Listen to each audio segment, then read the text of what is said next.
Pleasure to have you with us this morning.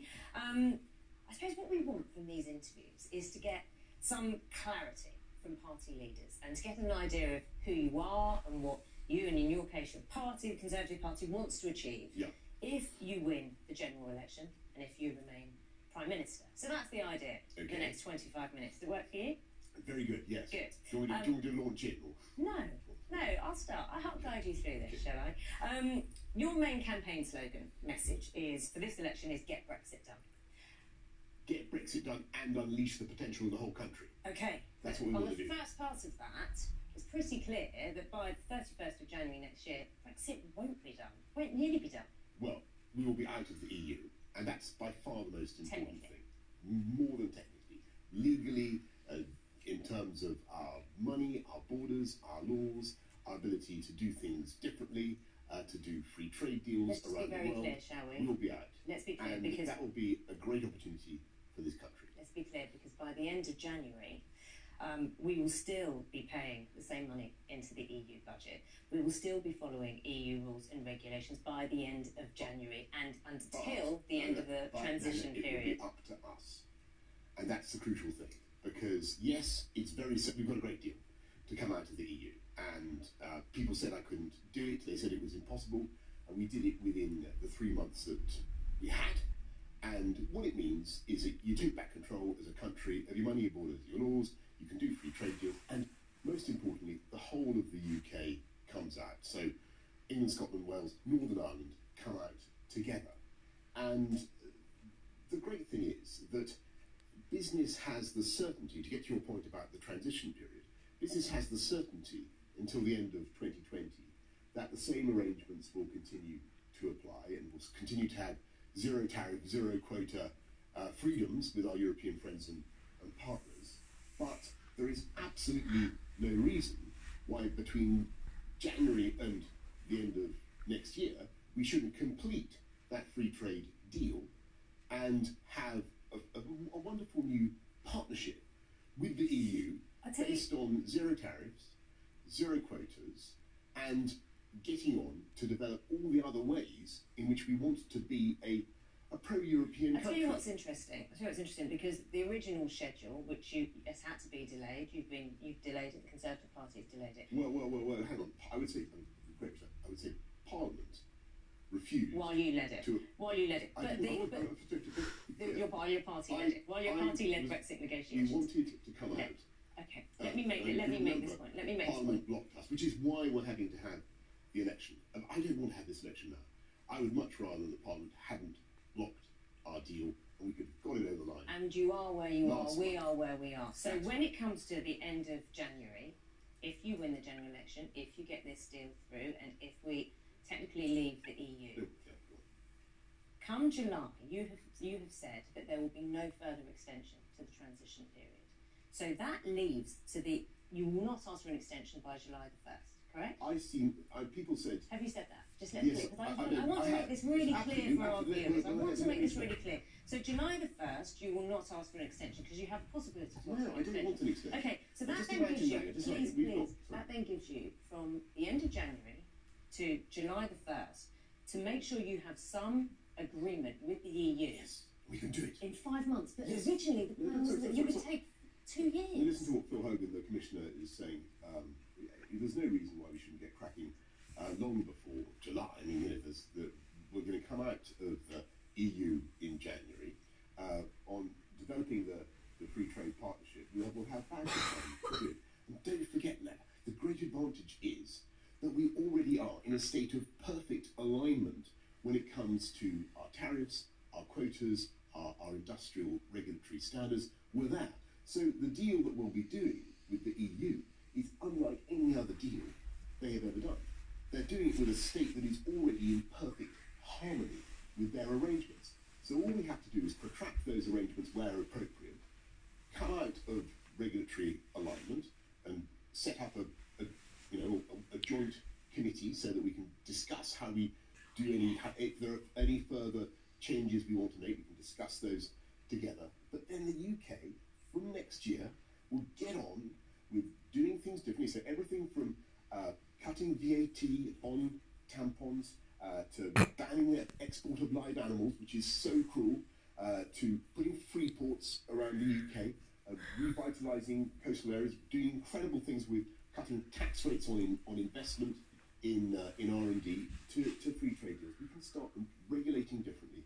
We can start to take advantages of leaving the EU. More importantly, much more importantly, this government, if we're re-elected with a working majority, will be able to get on with the priorities of the British people, and we'll be able to, if we can get Brexit done, which I hope we can, by January, then we will be able to get on with lifting the living wage by the biggest ever amount, making the biggest ever investments in the NHS, which we can all see are so absolutely vital, investing in our education system, levelling up education funding. We have a fantastic one nation agenda. Okay, I think Brexit can turbocharge that agenda and help us to move forward. I want to come to your policies. Let me just ask you very, very quickly then. You so far have missed 3 deadlines. The Conservative Party has missed 3 Brexit deadlines: 29th of March 2019, 12th of April 2019. And it breaks my heart, but the reason is... So can you guarantee you will not miss this? You will not change or extend this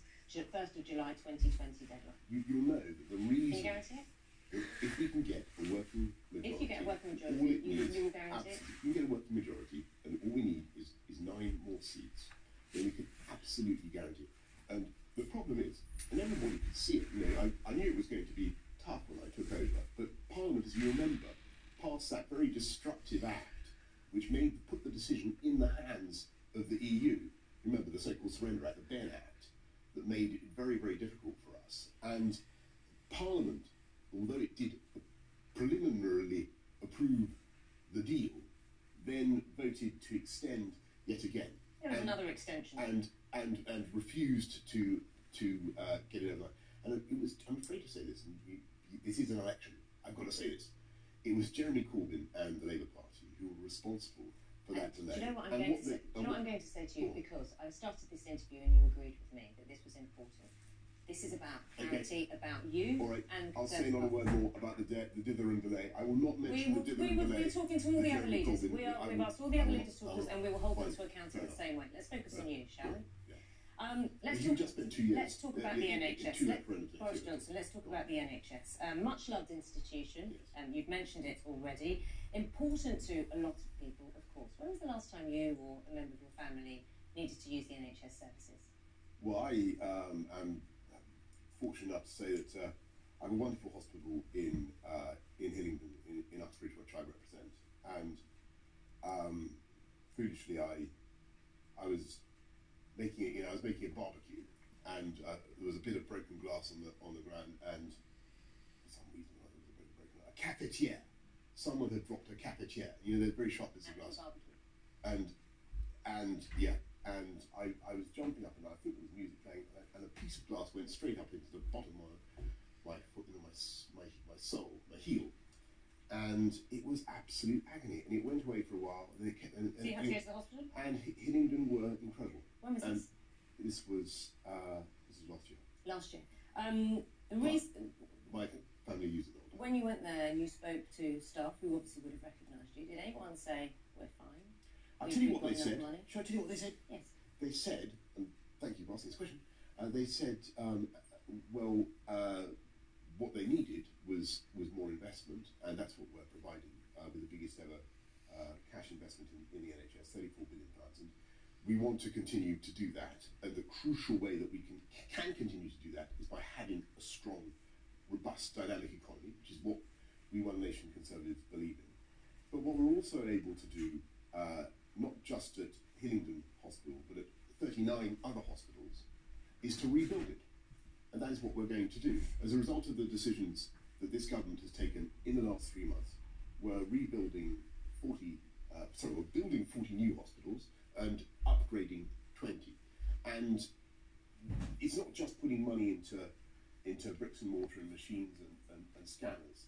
This is about also helping doctors, employing tens of thousands more nurses, employing many more thousands of GPs, so that helps to reduce waiting times. And I know that yesterday the statistics came out, and what they show is an overwhelming need for us to fund the NHS, to keep funding it, and to support it. And That is what you will get. The statistics yesterday showed, and I'd really like to see your reaction to these statistics. And I've been quite keen to see them yesterday when they came out.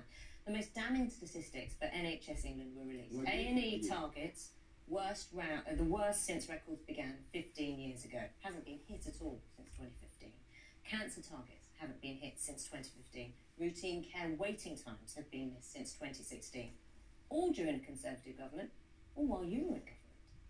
And that is why we are now investing the record and with that record amount, the reason, by the way, that the NHS is facing massive demand, and it's it's an incredibly successful annual spending increases since 2010. Annual spending increases since 2010, when the Conservatives came to power, on the NHS have fallen to 1.3%. The money you are proposing, which is £20.5 billion, that's correct, no, I think. No, it's not. It's not correct. What's the correct number? Well, so forgive me, I think the correct number is £34 billion. And You're going to increase spending by 3.4%, and the figure we have is £20.5 billion. Well, the figure that we're spending is £34 billion. It's the biggest increase in modern memory in the NHS. And we want to, I want to repeat, we want to spend it, and we are spending it, on recruiting thousands more nurses, thousands more GPs, and that will enable us to meet the demand of the NHS. But you can only do that if you have a dynamic, robust economy. And I know you don't want me to mention any other political party, and I understand that. I don't. But the debts that Labour would rack up with their economic policies would make it impossible for us to make the long-term investments in public services that we need. We are committed to long-term funding. In fact, we will legislate for long-term funding for the NHS. That's what I believe in, and that is the what I believe in. You said, well, you want to discover what's at the heart of our agenda, and what do we really believe in as politicians. Well, I think that this country is it's the greatest place on earth. It's a fantastic country, but its success depends on two things being in balance. And one is fantastic public services, and the other is a dynamic market economy. And an economy where business can hire and grow and take on new people. And at the moment, business is stymied, business is frustrated by the refusal of Parliament to get Brexit done and move on. And there is a huge amount of investment, a huge amount of economic growth that is just waiting to happen if we can get Brexit done. You mentioned bringing in more staff. Jeremy Hunt, former Health Secretary, yes, under Conservative government, has committed to more GPs, 5,000 more GPs in 2015. You've committed to bringing in 6,000 more GPs over the next 5 years. The number of GPs that has risen is actually 272. Right? I put it to you that the average increase in spending is going to be below what the Institute for Fiscal Studies says it needs to be. Yours is going to be 3.4%, and the IFS says it needs to be 4%. You haven't increased GPs, and you've promised to. That's what, sorry. You don't keep your promises. Sorry, three months ago I stood on the steps of Downing Street and said what we were going to do when I first became Prime Minister. And we are committed to, as I say, upgrading 20 hospitals. 40 new hospitals will be built. We will be recruiting thousands more nurses. And by the way, there are 17,000 more nurses already under this government than there were when Labour left office. 17,000 since I've only been in for 3 months, but on the whole period, 17,000 more nurses. And I'll just remind you of the context of all this. When Labour left office in 2010, as with every Labour government, they had wrecked the economy. Okay. And unemployment, as with every Labour government, was higher when they left than when they began. Debts were massively higher. Since 2010. And let me tell you, as Liam Byrne at the Treasury said, there was no money left. We've managed the economy sensibly, since 2010, and we're putting huge investments in. You say you've managed the economy sensibly. Since you've been in power for 9 years. Your government, your party has been in power for 9 years. Let me show you the state of someone who's experienced in the NHS, which you say you're so proud of at this moment. Peter Tuck, his mother-in-law, Jill, 88, has dementia, 6 hours on an A&E trolley. Here. It was better. there was trolleys in the corridors, there was trolleys in doorways. They were bringing trolleys in, they were moving your trolley and pushing you further and further and further. That way you fit in 2 more people in that way. They were moving a trolley, they had to move trolleys out of the way to get trolleys by. And it didn't stop there. You know, as you nip out to the loo and things like that, they're waiting in the doors ready to come in. What do you feel about that? Well, I sympathise very much for Peter's experience and for his mother, and you know, we've got to do better now, and I don't deny that. But that doesn't mean that I'm not also incredibly proud of what the NHS is achieving. You look at other health services around the world, we have amazing staff, we have amazing doctors, and yes, we need to be investing more in them, and that is exactly what we're doing. Should we talk about how we get the staff? That's not the only thing that we're doing. Should we talk about how we get the staff in the NHS absolutely. when it comes to immigration? Obviously not just about funding, it's about retaining, recruiting. You've been talking about recruiting more staff. If we look at overall what comprises NHS England staff, 5% are from the EU, in total 13% are from outside the EU. And so it brings the question of immigration. Now, net migration, just to lay it out for our viewers, is at 226,000 at the moment, net migration.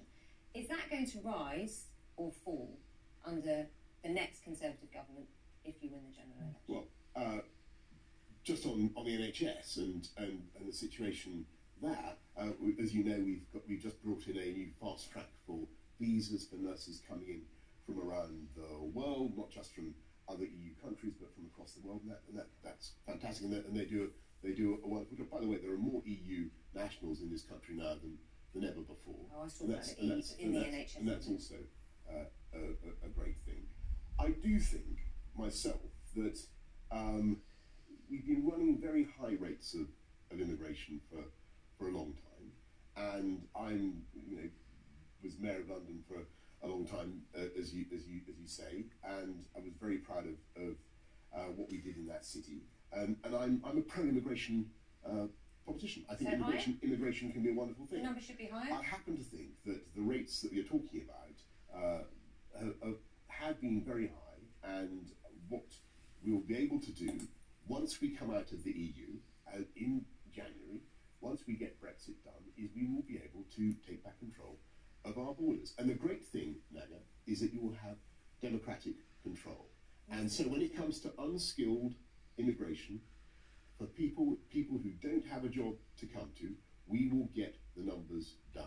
And overall, it will, as a result, be lower. I can't give you a figure. It will be lower than 226,000, but it will be lower. Will it be higher than the 100,000 target that you had in 2010, 2015, 2017? Forgive me, I'm not going to get into a numbers game. But why not? Because I think people have got plenty of experience of the difficulty of satisfying those particular targets. So you can't reach the target, therefore you're abandoning the target. What we can do is bring immigration down for unskilled people who don't have jobs to go to by getting rid of uncontrolled immigration. And that's what we have at the moment. Uncontrolled immigration from a territory of 580 million people. And I know you don't want me to talk about Jeremy Corbyn and Labour Party, but what they propose is uncontrolled immigration from the whole world. And that is, in my view, not a sustainable option for this country.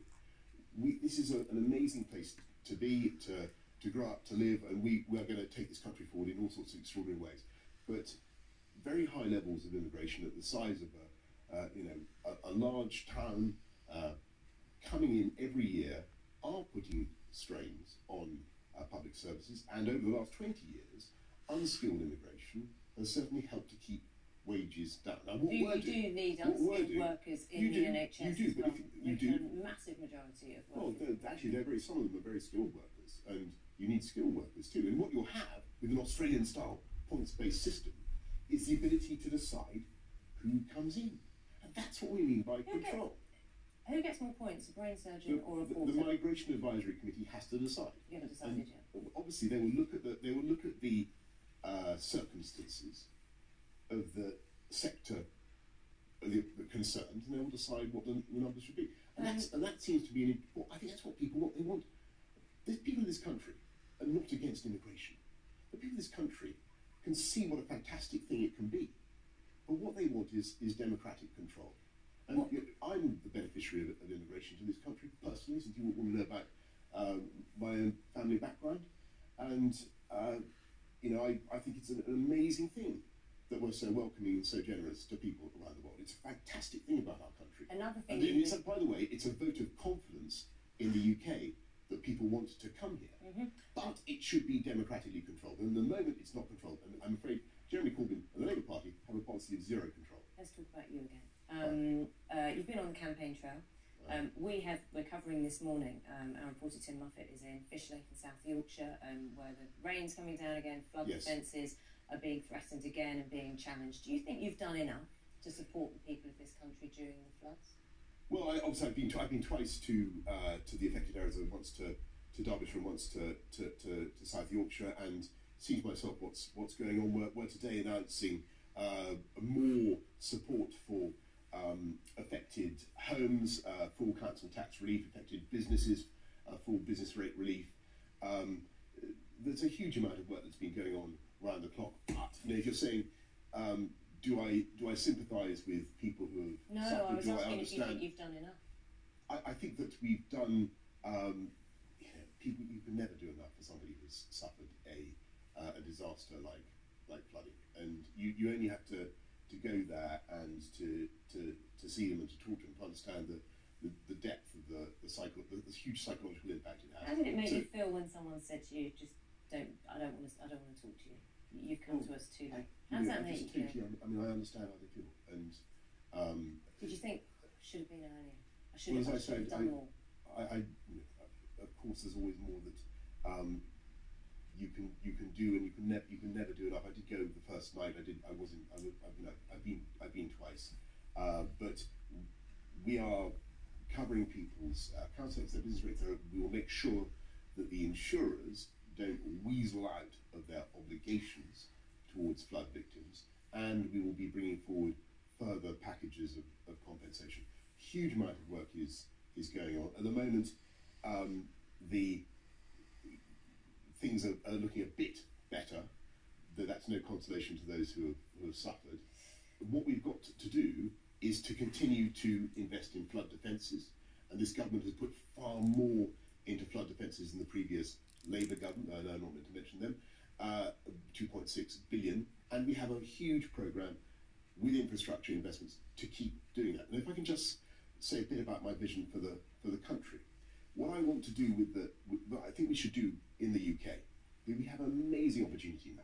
If we can get Brexit done, if we can get this behind us, then we can move on, build a new partnership with our European friends based on free trade, take advantage of all the things that Brexit brings, as I say, from free ports to free trade deals around the world. But it's true.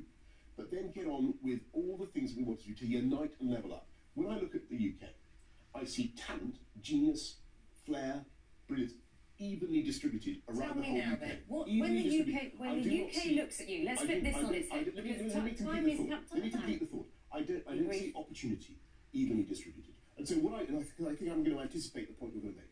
So what I want to see is our country united and levelled up. And I want to see through better infrastructure, better education, levelling up funding for education around the country, insisting on superb education for every child, and better technology everywhere. I want to see our country united and levelled up. I want to see every child in this country have fantastic opportunities. This is a most amazing place. We're very lucky to be in the UK today, but too many people don't get the opportunities they deserve. We can unleash the potential of the UK if we can get Brexit done, and that's what I want to do. I started this interview today by saying the whole idea is we get some clarity and we get an idea, or the viewers get an idea of who you are, what you want, why you think, why you believe, or why they should believe that you are the person to lead this country after the general election. Well, I hope I've tried to give you some. I hope so. I've got a couple of questions for you, just when it counts. Sure. I want people to get a feel for who you are, right? I've seen the video the Conservative Party put out. You cooked the other night, steak and oven chips, I think. You make a cup of tea, you put the tea bag, you put the milk on top of your tea bag. I think What's wrong with that, by the way? Why does everybody object to that? Oh, it's a bad thing. Is it, you wouldn't do that? No, no. But by the way, why does everybody object to leaving the tea bag in? Stewed tea. It's delicious. Listen. If you want to keep drinking a cup of tea for, if you want, it's better. Give someone an idea of what you are like, what the man is like, the family man. Your partner, Carrie Simmons, is campaigning. You're a father. You're on the campaign trail. You're a family man. Why are you relatable to families up and down across the country? How can they relate to you and your family? Well, I think that the best answer I can give is that I of course I've been I've had a very happy and wonderful life in many ways.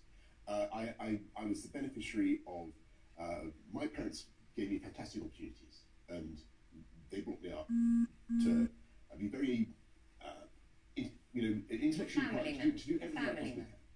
And what I want for every child in this country is to have a sense that they can achieve their full potential.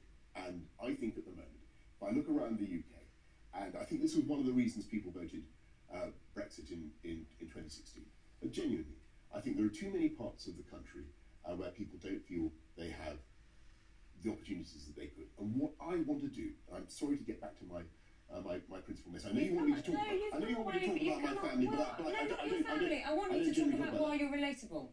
That's what I want to do. I'll show you a picture. I'll show you a picture. That's a matter for other people. I can't possibly say I'm relatable. Let me show you some pictures, right? This is why you perhaps you. How many relatives do I have? It's relatable to other people. Let me show you these pictures. This is why people perhaps don't think you're relatable, which is why.